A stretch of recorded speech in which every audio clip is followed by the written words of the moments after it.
हम आपके लिए लेकर आए हैं एक पैराग्राफ है जिसको पढ़ करके हम आपको बताएंगे कि कैसे हम पढ़ना सीखें। तो पढ़ने के लिए सबसे पहले सबसे ज्यादा जरूरी है कि हमें ये पता होना चाहिए कि कौन से लेटर की हिंदी क्या होती है। जब हमें लेटर्स की हिंदी नहीं पता होगी तो हम कैसे पढ़ सकते हैं। जैसे मान लीजिए कि अगर चाय है तो चाय को बनाने के लिए उसमें जो मेन पॉइंट होता है वो होता है चीनी।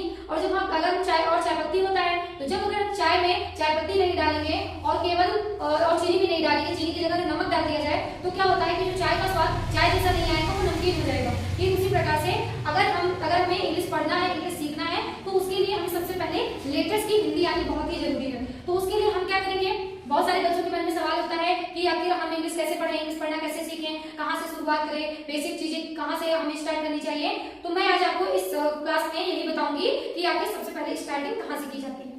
तो आइए चलते हैं। जैसे कि हमारे सामने ये पैराग्राफ दिया है तो हमें पढ़ना आ रहा है और हम तो पढ़ करके आपको बताएंगे, लेकिन जो पढ़ने को नहीं जानते हैं वो कैसे जान पाएंगे कि आखिर ये क्या लिखा है, इसका प्रोनाउंसिएशन क्या होगा, इसका क्या होगा, उन्हें नहीं पता है। तो इसीलिए मैं आज आपको बता रही हूँ कि आखिर हम इसे पढ़ना कैसे सीखें। तो सबसे पहले आपको आना जरूरी है क्या, आपको सबसे पहले आना जरूरी होता है 12 खड़ी। अब 12 खड़ी क्या है, अब मान लीजिए 12 खड़ी आप नहीं याद कर पाए, कोई बात नहीं, तो तब आपको कितना याद करना जरूरी है, बस आप आ से लेकर और आहा तक, आ से आहा तक इंग्लिश की यानी कि अंग्रेजी की हिंदी याद कर लीजिए। आ से आहा तक याद कर लिया आपने।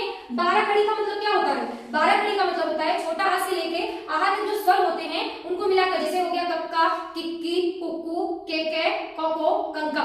तो ये क्या है, ये हमारे स्वरों से रिलेटेड जो वर्ड है का उससे मिलकर बना, तो उसे हम 12 खड़ी बोलेंगे। लेकिन अगर आप 12 खड़ी नहीं याद कर पा रहे हैं तो आ से आहा तक की अंग्रेजी याद कर लीजिए, जो उसकी हिंदी की जो अंग्रेजी है वो याद कर लीजिए। और का से लेकर का से ज्ञा तक की इंग्लिश उसकी भी याद कर लीजिए। तो जब अगर आप याद कर लेंगे तब आपको कोई भी वर्ड दे दिया गया बनाने के लिए तब आप तुरंत बना लेंगे और उसको पढ़ना भी सीख जाएंगे। जैसे लिखा है, मैंने लिखा कलम। अब जैसे लिखा है कलम, अगर आप छोटा से आहा तक, का से ज्ञा तक एक भी लेटर्स की हिंदी अंग्रेजी नहीं जानते हैं, मतलब अक्षरों की हिंदी अगर नहीं जानते हैं तब आप नहीं बना पाएंगे। उसके लिए आपको ये याद करना बहुत ही जरूरी है। तो अगर आप मेरे चैनल को देख रहे हैं तो आपसे मेरी ये एडवाइस है कि आप किसी भी चैप्टर को पढ़ने से पहले सबसे पहले अपना बेसिक मजबूत करिए। उसके लिए आपको छोटा आ से लेकर ज्ञा तक की सभी अक्षरों की अंग्रेजी याद करनी है। पहला काम आपको ये करना है।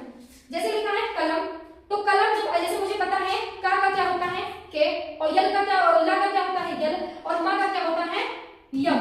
तो क्या ये हमारा सही है? नहीं सही है, गलत है। रूल क्या कहता है, रूल कहता है कलम। कलम का क्या है, का में कोई मात्राएं नहीं लगी है। ला क्या है, ला में भी कोई मात्राएं नहीं लगी। और माँ है, माँ में भी कोई मात्राएं नहीं लगी। तो जब किसी अक्षर के बगल के अक्षर के बाद में कोई अक्षर आए उसमें भी अगर कोई मात्राएं नहीं लगी हो तब हम क्या करेंगे, छोटा आकर क्या होता है ए होता है। तो हम देखिए क्या करते हैं, के लिखे का लिखेंगे के। अब हम देखते हैं कि का में कोई मात्राएं हैं, अगर कोई मात्राएं नहीं है और कोई मात्रा ना होने पर अगर अगला वर्ड आता है उसमें भी कोई मात्राएं नहीं लगी हैं तब हम क्या कर देते हैं, के बाद ए लगा देते हैं। अब के ए का के ए हो गया। अब क्या ला है, ला का क्या होता है यल होता है। अब हमें देखना है कि ला में भी कोई मात्रा है। अगर ला में छोटी की मात्रा होती तो हम यहाँ लाई लिख देते, बड़ी की मात्रा होती तभी भी हम डबल ही लिख देते।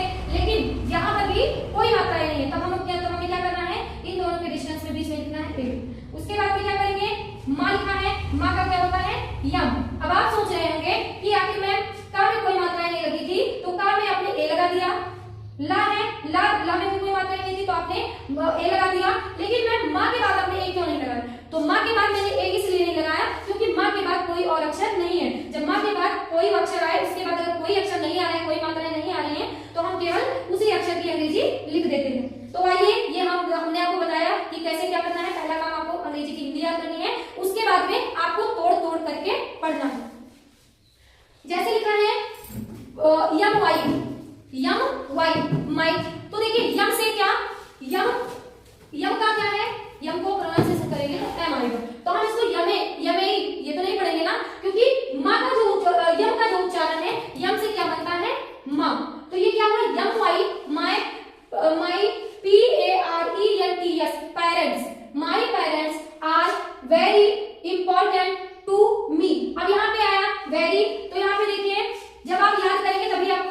जैसे लिखा है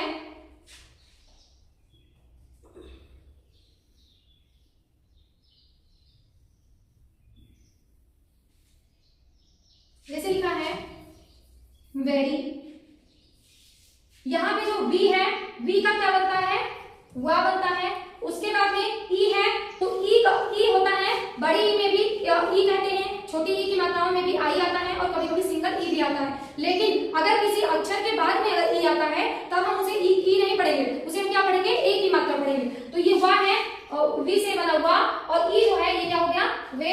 और उसके बाद में आर से क्या बनता है, रा, और वाई, वाई से या भी बनता है और कभी कभी ई भी बनता है, यानी कि बड़ी ई की मात्रा भी बनती है। तो यहाँ पे हम क्या करेंगे, वेरी, क्या करेंगे, वेरी। तो कोई वेरी और वेरी दोनों सही है। तो my parents are very important to me. Important, यहाँ पे एक वर्ड आया है, ये वर्ड आया है इम्पोर्टेंट। अब इम्पोर्टेंट देखिए हम कैसे पढ़ते हैं, आई का क्या होता है, छोटी ई होता है। उसके बाद में यम आया है, तो क्या होगा, यहाँ पे यम पूरा होगा, नहीं होगा, यहाँ पे एम पूरा नहीं होगा, क्योंकि आपने देखा है कि आई के बाद आई छोटी ई सिंगल है, उसके बाद में यम है, यम के बाद डायरेक्ट पी आ गया, यहाँ पे कोई वावेल यम के बाद नहीं आया। तो इसमें हम क्या करेंगे, इम, फिर पी से क्या बनता है, प, उसके बाद में ओ आर, ओ से ओ की मात्रा भी बनती है, कभी कभी ऊपर ऐसा भी रहता है। तो पहले तो हम सिंपल से समझेंगे कि लोग प्रोनाउंसिएशन कैसे करते हैं, इम, पो, उसके बाद में आर का क्या होगा, र, उसके बाद में टी का क्या होगा, टा, टी का होगा टा, और ए का होता है आ की मात्रा, लेकिन कहीं कहीं पे ए की मात्राएं भी होती है। तो यहाँ पे मैंने किया टा पे ए की मात्रा, उसके बाद में ना है, और ना के बाद में वावेल नहीं आया है। तो जब ना के बाद में, यन के बाद में जब कोई वावेल नहीं आया है तो हम उसे क्या पढ़ेंगे, हम आधा ना पढ़ेंगे। तो मैंने क्या किया, आधा ना, उसके बाद में टी का क्या होता है, ट, तो क्या होगा, इम्पोर्टेंट, इम्पोर्टेंट। समझ में आ गया होगा। तो my parents are very important to me. अब देखिए, they love me and help me. अब यहाँ पे देखिए लिखा है यल, यल ओ बी ई, लव। तो यहाँ पे अगर वैसे देखा जाए तो क्या होगा, ऐसे होगा, लो, लो, वे, लो, वे। लेकिन क्या ये हमारा गलत है, क्योंकि 12 घड़ी में बताया है कि पढ़ना इंपॉर्टेंट है, उससे क्या हम अंग्रेजी की हिंदी बना सकते हैं। लेकिन इंग्लिश में हमारे अंग्रेजी जब हम पढ़ते हैं तो इंग्लिश में बहुत सारे अपवाद होते हैं, जिसे हम अभी तो नहीं पता है, लेकिन क्या होगा कि जब आप धीरे धीरे ऊपर लेवल में, बड़े लेवल में जब आप पहुंचेंगे तब आपको वैसे पता चल जाएगा कि आखिर कौन सा लेटर साइलेंट होता है और किस इंग्लिश में क्या अपवाद होता है। तो अभी आपको क्या करना है, इंग्लिश सीखने के लिए 12 घड़ी याद करनी है, वैसे सिंपल सा पढ़ना है, जिसमें आपको अपवाद लगे वो आप क्या कर सकते हैं, अपने टीचर से पूछ सकते हैं। तो क्या बनेगा इसका, इसका बनेगा यल ओ बी ई, बनेगा इसका लव। उसके बाद में लिखा है मी, यम ई मी। तो यहाँ पे यम लिखा है, तो यम का उच्चारण क्या होता है, माँ, और ई है, तो मैंने बताया था कि किसी लेटर के बाद ई आता है तो क्या पढ़ते हैं, उसको में पढ़ते हैं। लेकिन मैंने अभी क्या बताया, इंग्लिश में बहुत सारे अपवाद है, तो जब उसमें अपवाद है तो उसमें आपको दिमाग भी थोड़ा लगाना पड़ेगा। तो यहाँ पे मैंने क्या पढ़ा, यहाँ पे me, me, they always try to give me a good life. अब देखिए यहाँ पे लिखा है दे ऑलवेज। अब ऑलवेज देखिए लिखा है यहाँ पे ALWAYS, ऑलवेज लिखा है। अब इसमें भी देखेंगे, ए से क्या बनता है, ए का उच्चारण क्या होता है, आ होता है, न कि ए होता है। ए का उच्चारण आ होता है, न कि ए होता है। तो ए यल आल, डब्ल्यू से क्या बनता है, वा बनता है, और ए से मैंने क्या बताया, आ भी बनता है, और ए की मतलब कभी कभी ए की मात्राएं भी बन जाती हैं। तो आल वे और वाई, यस, तो ये क्या होगा, ये पूरा हमारा always, TRY try, to GIVE give. जब कभी बी के बाद अगर ई आए तो हम जो ई होता है वो साइलेंट हमारा होता है, उसमें हम क्या करते हैं, केवल बी का वा होता है, केवल हम उसे नहीं पढ़ते। आप देखे होंगे, क्योंकि अभी देखना यहाँ पे लव में भी ई आया था और गिव में भी ई आया था, तो इन दोनों से हमें ऐसा पता चला है कि पीछे का साउंड एक जैसा निकल रहा है। तो try to give me a good life, यल आई यकी लाइफ, जैसे जैसे कि यल से क्या होता है, यल का उच्चारण होता है ला, तो ला से होगा लाइट, जैसे ला से होता है लाइट, यल और लाइट होता है तो उसका उच्चारण भी क्या होगा, लाइट। अब देखिए क्या लिखा है, when I have a problem they are always। अब देखिए एक वर्ड यहाँ पे आया प्रॉब्लम, प्रॉब्लम। अब देखिए इसका उच्चारण क्या है, पी से हुआ, तो इसको हम ये थोड़ी ना बोलेंगे प्रॉब्लम। प्रॉब्लम क्या होता है, गलत हो जाता है, क्योंकि हाँ ये आपको लग रहा है कि पी लिखा है तो पी का क्या होगा, पी, पी का पी होगा, लेकिन नहीं, जब हम हिंदी में करेंगे तो प्रॉब्लम नहीं होगा, क्या होगा वहां पे, प्रॉब्लम होगा। समझ में आ रही है मेरी बात? अब आगे देखिए क्या है, बी या यम। अब देखिए यहाँ पे बताओ कि बी है वो क्या आधा रहेगा, जो बा बताओ आधा रहेगा कि पूरा रहेगा, तो मैं बताती हूँ बच्चों, अभी आपको बताया गया था अगर कोई लेटर कॉन्सोनेंट डबल बार अगर कहीं पे लिखा है उसके बाद अगर उसमें कोई मात्रा नहीं लगी, बीच में उसमें कोई वावल नहीं आए, तो हम उसे क्या पढ़ते हैं, आधा पढ़ते हैं। तो यहाँ पे प्रॉब्लम लिखा है तो पी का पा और रा का क्या होता है, आर का क्या होता है, रा होता है, तो यहाँ पे हमने ऐसे कर दिया, यानी कि रा वो भी होगा कि आधा होगा यहाँ पे, क्योंकि पी आर इसके बीच में कोई वावल नहीं आया है। उसके बाद में ओ का क्या होता है, ओ का ओ की मात्राएं भी होती हैं और कभी कभी ऐसे भी होता है। तो प्र, अब देखिए बी यल है, तो बताओ बी और यल के बीच में कोई वावल आया है, नहीं आया है, तो क्या होगा यहाँ पे होगा आधा बा, फिर यल के बाद बताओ वावल आया है ना, तो क्या होगा, यल हमारा पूरा लिखा जाएगा क्योंकि यल में कोई मात्रा है। अब देखो यल ही यम लम होगा, क्योंकि जो हमारा ई है वो क्या है, साइलेंट है, तो ये हमारा क्या हो गया, problem. They are always dear for me, I feel.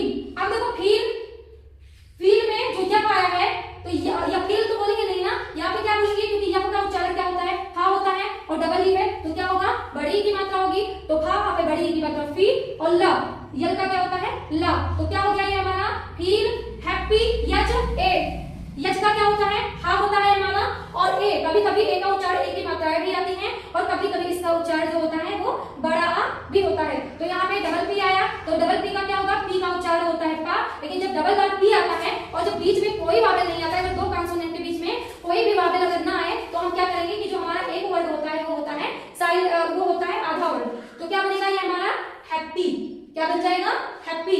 अगर और एक मैं नियम आपको और बताती हूँ, अगर किसी वर्ड के लास्ट में वाई आए तो वो हमारा या ना होकर क्या होगा, बड़ी ई की मात्रा होगी, क्या होगी, बड़ी ई की मात्रा होगी।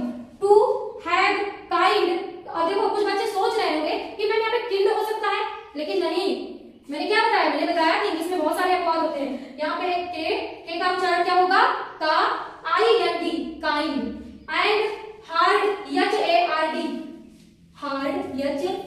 HARD, हार्ड, और क्या है WORKING, हार्ड वर्किंग। तो ये देखो यहाँ पे काइंड के बाद KING आया था, तो यहाँ पे KING आया, तो हमने यहाँ पे बोला किंग, लेकिन यहाँ पे मैंने क्या बोला, काइंड।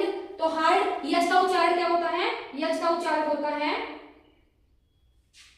यच का उच्चारण होता है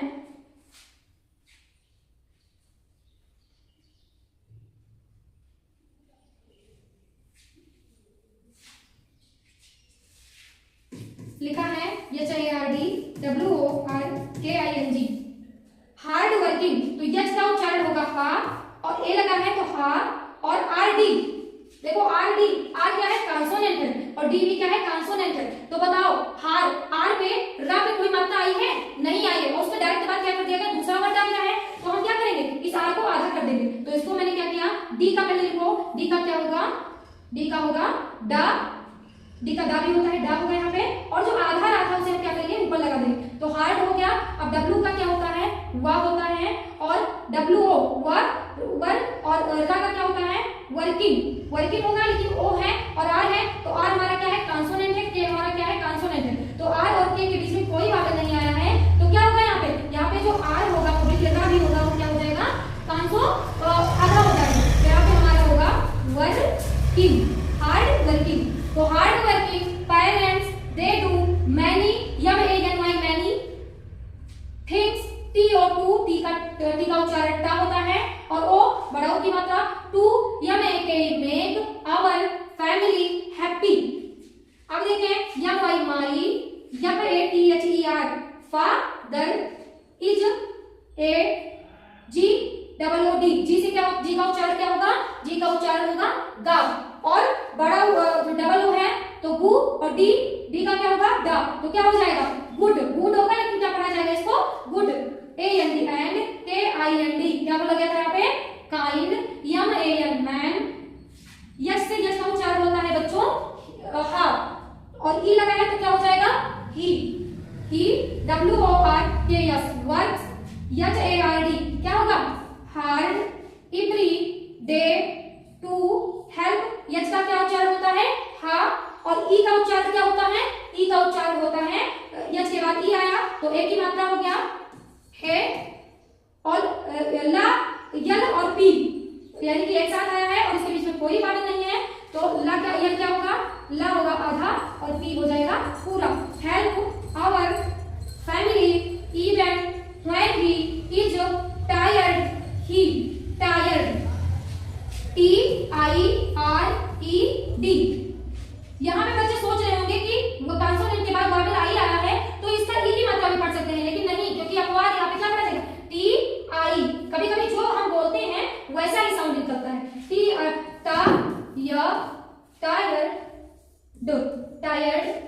टायर्ड।